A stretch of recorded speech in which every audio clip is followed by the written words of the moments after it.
Welcome and welcome back, beautiful people.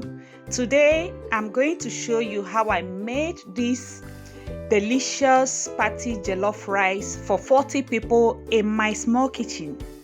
Yeah, it was a huge task, but I pulled it off and I'm so proud of myself. It's me, Greyglamma, and if you keep watching, I will show you some tricks on how to make this jollof rice.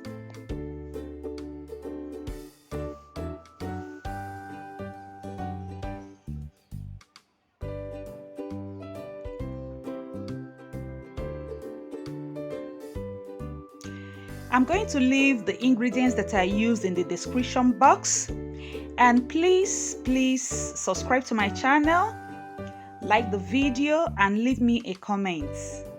Thank you so much. The first thing that I'm going to do is heat up oil in the pot, then fry onions. As you can see, I used white and red onions. Is that red? I think that is purple. I use white and purple onions because they are both onions, but they taste different. The taste they give is different and unique in its own way. So that's why I combined it. Next, I'm going in with the concentrated tomato paste. You can use any concentrated tomato paste that you have in your area. Here I combined the Rica and one that is called VIP, and really the taste was okay. It was okay. Now make sure you fry the tomato paste on medium heat until the sour taste of the tomato is no longer perceived. And make sure that you are always stirring it, because if you don't stir it, it will burn. Yeah, it burns easily, even if you're using a non-stick pot.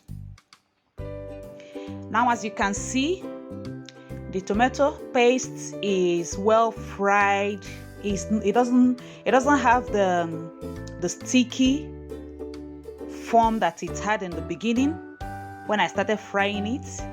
Now is the time to pour in your fresh tomatoes. I will make a separate video on how I prepare this fresh tomato. Meanwhile, what I have here, I have fresh tomatoes, onions, habanero pepper, scotch bonnet pepper.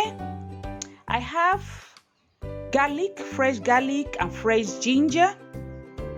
I roasted everything and grinded it. Now I am frying it with the concentrated tomatoes. Can you see the two colors? The color of the concentrated tomatoes that is already well fried and the fresh tomato. Now I'm going in with the spices: thyme, white pepper, curry powder, garlic powder, seasoning powder, bay leaves, and salt. I added those spices generously to the tomatoes because I want the taste to permeate. I want the taste to go right into the tomatoes, so that I won't need to add more spices or ingredients when I am cooking the rice. Now it is time to fry the tomatoes together with the spices. You fry like 30 or 45 minutes. Yes, it takes time to fry very well. Cover halfway so that it doesn't splash all over your kitchen wall. Now I'm going to wash the rice. I'm using basmati grain here. If you're using basmati, make sure you wash it thoroughly. I washed it like 5 times to remove the starch, the smell, and every other thing. So I'm going to wash the rice off camera and I'll come back with the final product, okay?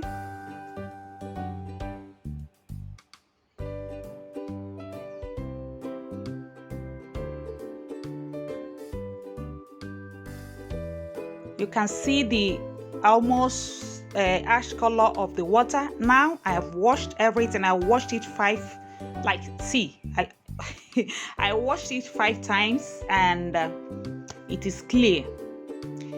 Now I have my tomatoes fried and ready. I removed some part of the tomato because I cooked a lot of rice. I cooked many kilos of rice.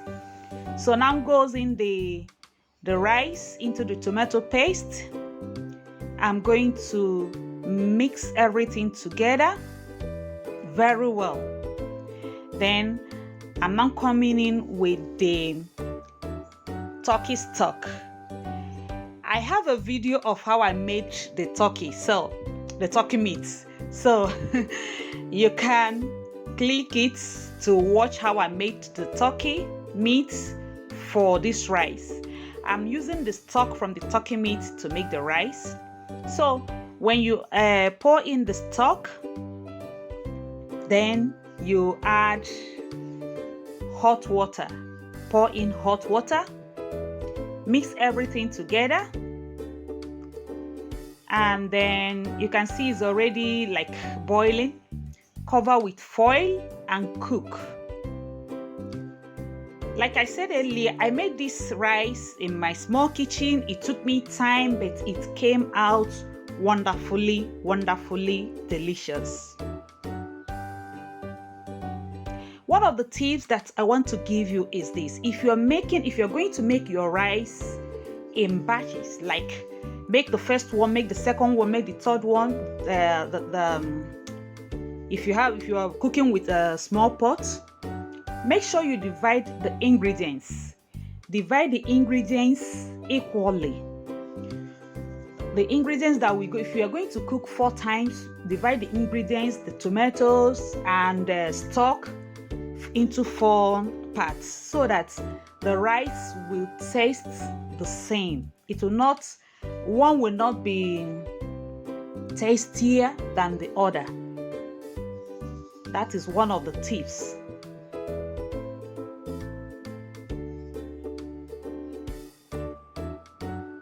After some minutes, you open the pot and check the rice.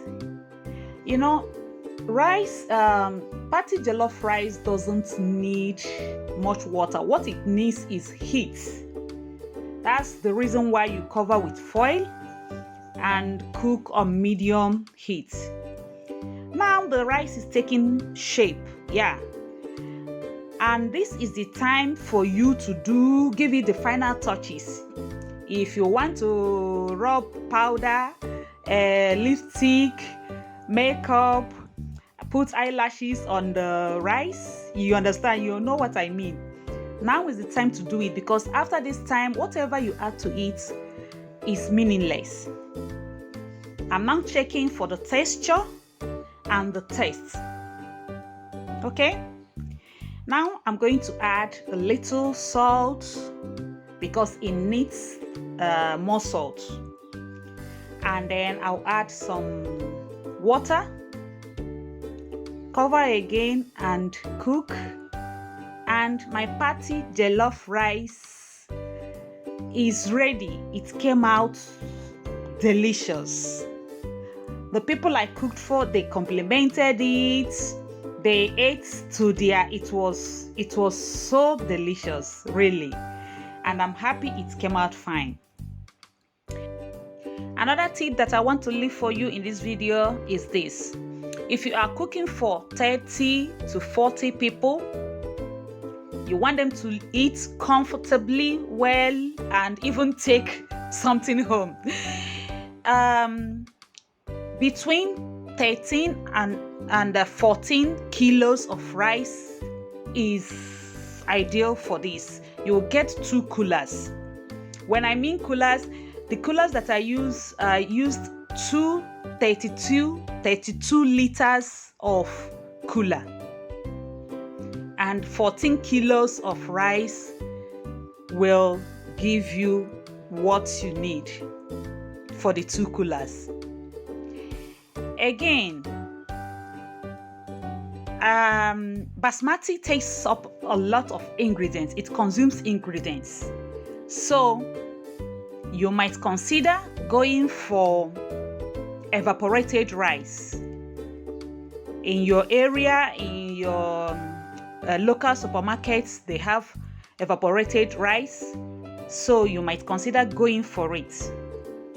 The wonderful thing about basmati is that the grains, they are beautiful. Yeah, they are beautiful, but then that's just what it is. Thank you so much for watching this video. See you in the next one. Bye.